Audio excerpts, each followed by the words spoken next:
నల్లమల అటవీ ప్రాంతంలో ఫారెస్ట్ అధికారుల నిర్వాకం. మల్లన్న దర్శనానికి వెళ్తున్న భక్తుల నుంచి డబ్బులు వసూలు. గచ్చిబౌలి డ్రగ్స్ కేసులో ముమ్మర దర్యాప్తు. 2 అమ్మాయిలు సహా 10 మందిపై కేసు. కుప్పానికి ఏమీ చేయని చంద్రబాబు రాష్ట్రానికి ఏం చేస్తారు? ప్రజలకు మంచి చేస్తే పొత్తులెందుకన్న సీఎం జగన్. జనసేన నుంచి రామాంజనేయులకు పిలుపు. భీమవరం నుంచి పవన్ పోటీ చేసే అంశంపై సస్పెన్స్.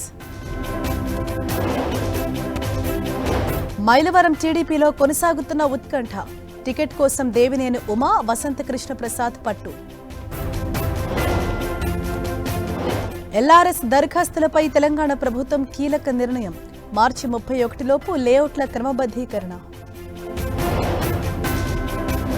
ఆదాయ సమీకరణ, వనరులపై సీఎం రేవంత్ రెడ్డి సమీక్ష.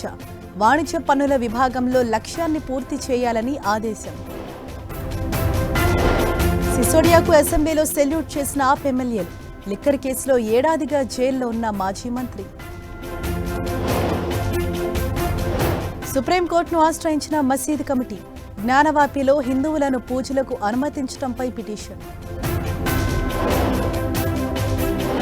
ఊటీలో పట్టాలు తప్పిన ప్యాసింజర్ ట్రైన్. ప్రయాణికులకు తప్పిన ముప్పు.